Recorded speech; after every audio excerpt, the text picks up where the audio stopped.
Este é o Red e esta é a Betsy. Devido a alguns problemas de saúde, esses gatinhos não podem sair para passear pelo bairro. Minha amiga Lucy quer criar um espaço ao ar livre para eles. Então, o plano é construir um cátio neste pátio, que mede aproximadamente 3,6 por 3 metros. Por isso, fiz um pedido da madeira que acho que vou precisar. Como essa madeira é tratada sob pressão para uso externo, ela chegou bem molhada. Quero empilhar tudo com madeira entre as tábuas para secar ao ar livre. Já se passaram 3 semanas, a madeira deve estar bem seca agora. Hora de montar a estação de corte e ajustar as peças ao tamanho certo.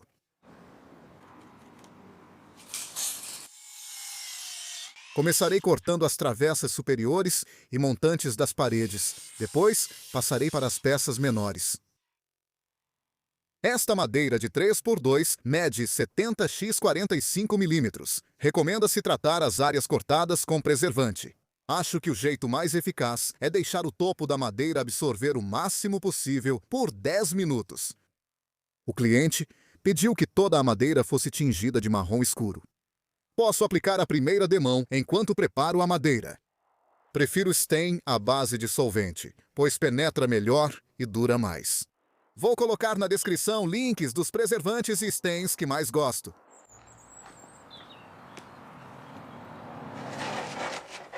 Após uma limpeza rápida, arrumo o carro e vou à casa da Lucy para começar.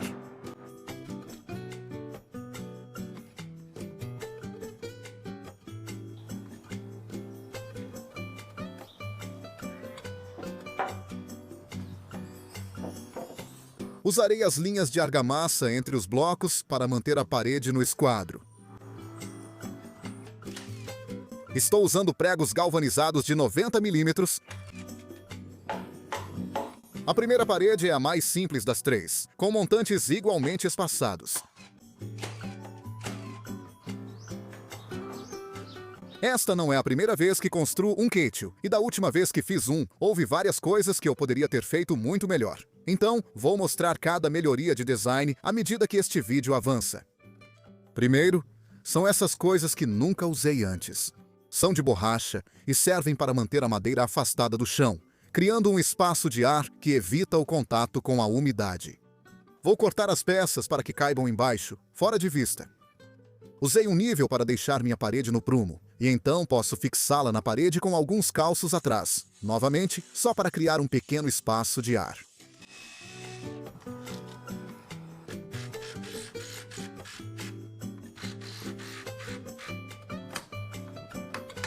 Achei que precisaria colocar 2 suportes de borracha, um sobre o outro, onde o pátio é mais baixo, pois pátios geralmente têm inclinação para a água da chuva escoar.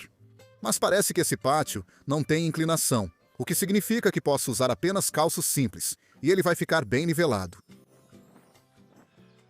Essa parede terá um conjunto duplo de portas por praticidade, caso precisem mover móveis para dentro ou fora da casa. Quero alinhá-las visualmente com as portas francesas daqui.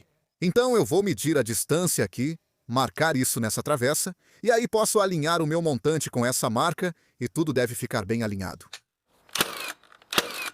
Esses são todos os componentes das minhas portas, que serão 3 ao todo. As 2 primeiras vão nesta parede, e acho melhor posicioná-las agora para facilitar a montagem do resto. As molduras das portas estão parafusadas temporariamente, pois estou sem cola para a madeira externa. Assim, posso desmontar e colar depois. Uso calços de vidraçaria para garantir folga de 8 mm em volta das portas. Depois, posso espaçar igualmente os montantes restantes. Errei ao levantar essa segunda parede agora. Isso logo vai me causar problemas. Você provavelmente já sabe o motivo.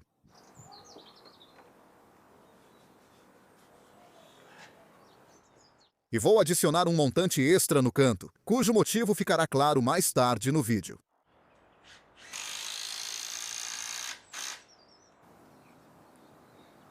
A terceira e última parede terá uma porta nesse caminho, e percebi que as 3 portas poderiam ter o mesmo tamanho, o que simplificou tudo. Voltando ao erro ao erguer a segunda parede, isso gerou um problema, pois faltou espaço para construir e levantar a terceira parede. Então aqui estou tentando encontrar uma maneira de levantar a parte da parede que eu já tinha construído, prendendo um pedaço extra de madeira para conseguir levantar tudo de uma vez só.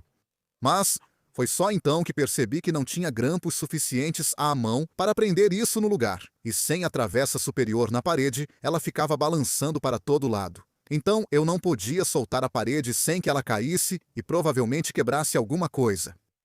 Então eu ri da minha estupidez e depois pedi ajuda. Não, eu pensei, vou chamar uma ambulância. Entrei em pânico por ter me colocado numa situação sem saída e não saber como sair. Por fim, consegui fixar as últimas peças no lugar. Essa parede também terá outro montante no canto. Posso então usar parafusos com porca para unir as estruturas.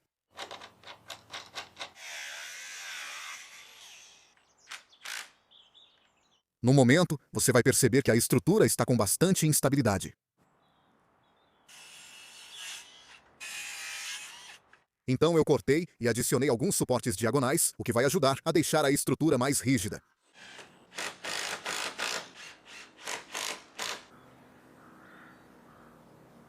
Da última vez que construí um cátio, economizei demais na tela e me arrependi muito. Foi um pesadelo para instalar. Então, desta vez, optamos por esta aqui. Esta é uma tela de malha quadrada de 1 polegada, calibre 16 em um rolo de 30 metros, que deve ser mais que suficiente. Meu plano era usar alicate de corte para cortar a tela, principalmente porque eu estava preocupado com a tela enroscando no disco da esmerilhadeira. Mas, como você pode ver, esse trabalho estava bem lento. Agora posso adicionar os travessões na parede, centralizando-os onde 2 folhas de tela se encontram. Comprei algumas arruelas galvanizadas para fixar a tela. Eu tinha comprado originalmente alguns grampos de malha de aço inoxidável, mas depois descobri que metal galvanizado e aço inoxidável fariam com que a malha galvanizada corroesse. São menos discretas, mas cumprem o papel e são muito mais fáceis de instalar que os grampos que usei no meu cátio. Agora, uma decisão a tomar é se vou colocar a tela por dentro ou por fora. E acho que vou optar por fora aqui, porque se algum dia precisar ser substituída, será um trabalho rápido e fácil de trocar. Acredito que isso deve durar décadas, então não será um problema. Já posso confirmar que isso é 1 milhão de vezes melhor do que aqueles grampos. Vou esticar uma linha guia também. Assim posso alinhar todos os meus travessões direitinho.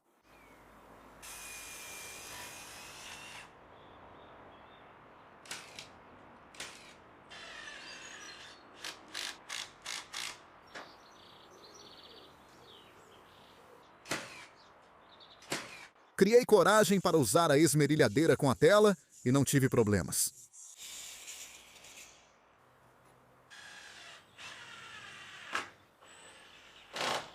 Eu poderia ter colocado a tela enquanto montava as armações no chão, mas fiz assim para envolver toda a tela em uma única peça ao redor do canto, como esta aqui. Mas, olhando para trás, isso acabou deixando as coisas um pouco mais complicadas.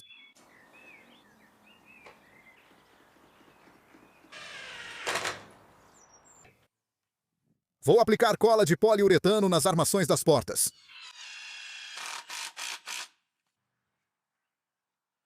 Quero que meus travessões fiquem alinhados com os existentes.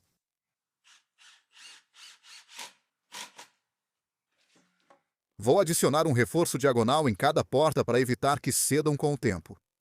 Eles devem ficar ao lado da dobradiça, subindo na diagonal.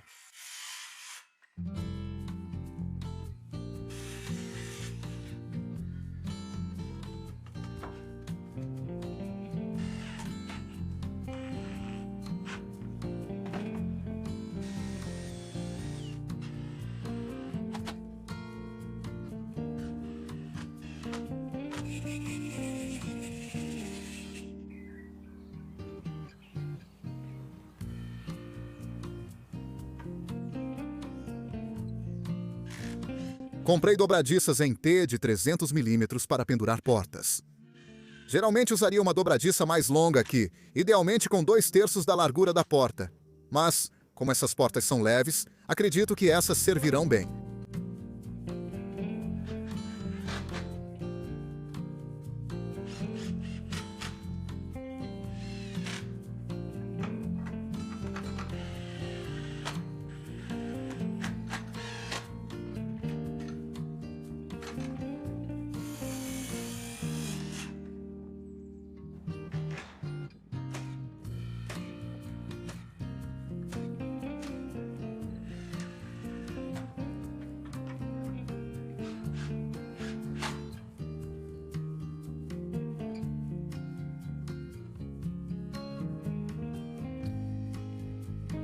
Para iniciar o telhado, primeiro instale um frechal acima da porta. Quero uma pequena saliência desse lado, cerca de 20 milímetros, e provavelmente mais ou menos o mesmo desse lado também, porque tem esse fio aqui que eu realmente não quero obstruir de nenhuma forma.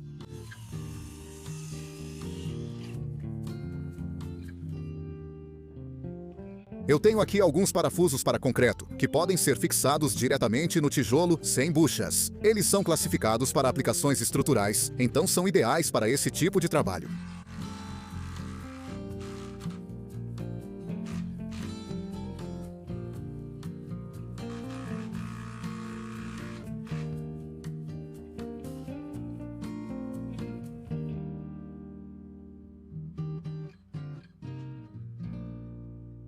Depois que eu fiquei satisfeito com a posição da viga diagonal aqui, posso marcar o ângulo que preciso cortar para que ela encoste na frechal. A ideia aqui é criar um telhado parcial para fornecer um pouco de sombra dentro do gatil. Inclinar a lâmina da minha serra circular não proporcionaria o ângulo necessário. Então, fiz o corte em 2 passadas e usei o serrote manual para remover o meio.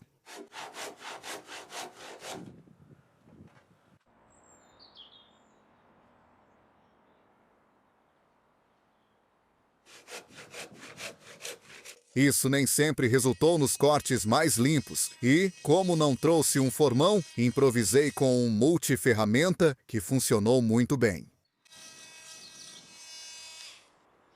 Tenho alguns parafusos estruturais para madeira aqui. Eles têm um encaixe proprietário, o que é meio irritante, mas eles fornecem uma ponteira compatível na caixa. Esses parafusos para madeira de 150 milímetros serão ótimos para fixar o telhado às paredes. Depois corto a viga frontal. Só estou conferindo se ajustei o ângulo certo. Isso parece certo, posso cortar na linha.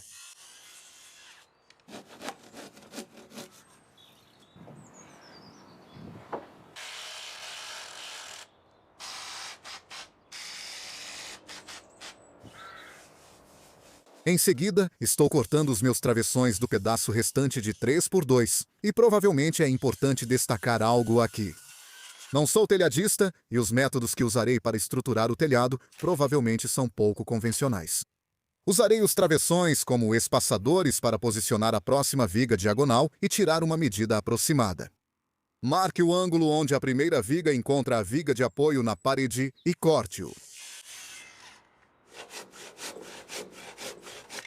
Em seguida, fixei um gabarito à viga de apoio na parede com grampos, permitindo apoiar e posicionar a nova viga para encostar tanto na placa quanto nas extremidades dos travessões adicionados.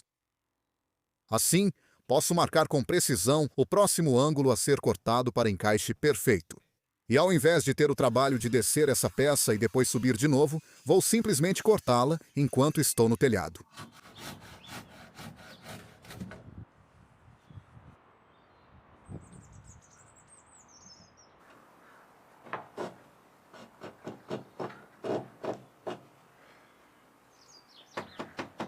O encaixe ficou perfeito e eu estava satisfeito.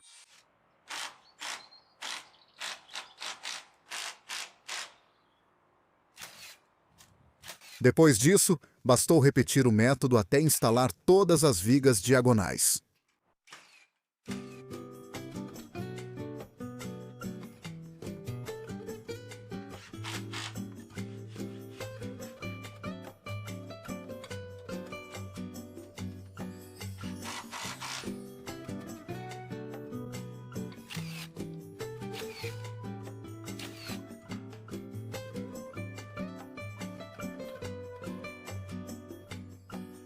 Agora em casa, vou cortar as ripas de 2x1 no tamanho certo para revestir uma das paredes internas. Você deve ter reparado que uma delas não recebeu tela. Estou usando espaçadores de 15 mm aqui para adicionar ripas em toda a parede, conferindo de vez em quando com o nível para garantir que tudo está reto.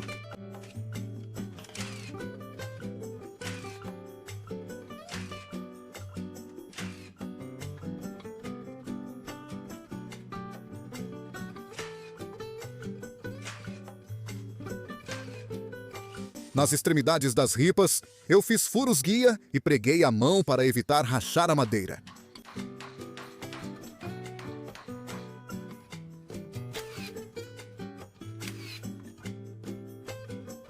O mesmo vale para o telhado, e apesar de ter sarrafos suficientes, não possuo sarrafos longos o bastante para cobrir tudo sem emendas. Então, terei que unir alguns.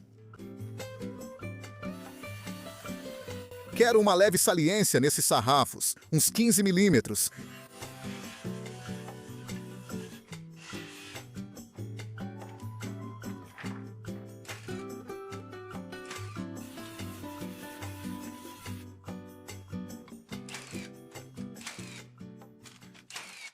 Também estou deixando um pequeno espaço entre a parede da casa para que a água possa passar. Preciso evitar acúmulo de umidade nas junções. Depois mostro como faço, mas por enquanto aplico um pouco de cola de poliuretano no topo da madeira.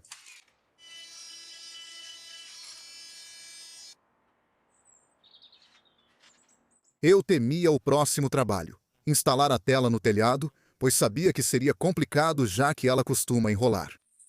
Seria difícil colocá-la sozinho lá em cima e fixar, além de precisar achar um jeito de sustentá-la para não ceder com o tempo.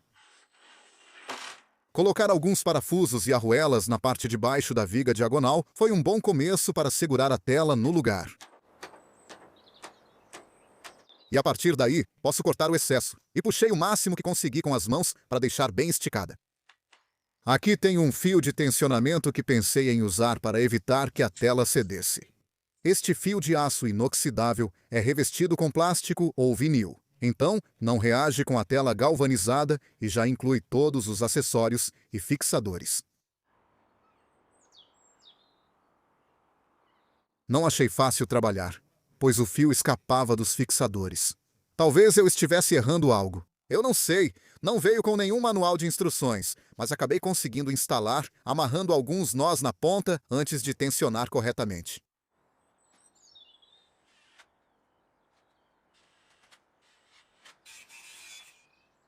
Para garantir que as duas camadas de tela no telhado ficassem bem presas, sem deixar frestas, enrolei arame galvanizado em volta. Usei o fio de tensionamento com aros de chaveiro acoplados e um parafuso com olhal para fixar tudo, permitindo que os fechos sejam abertos por dentro. O trabalho final consistiu em passar outra demão de corante para a madeira no telhado e vedar as junções com silicone preto. Com a estrutura pronta, só falta mobiliar com itens divertidos para os gatos, o que será mostrado em um próximo vídeo no canal. Fique ligado, foram 386 libras em madeira. A tela custou 160 libras, isso para um rolo de 30 metros, mas não usamos tudo. 60 libras em ferragens, como trincos, maçanetas e dobradiças.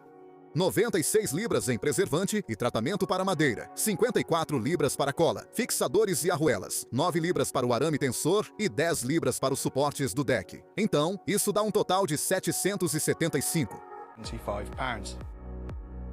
libras.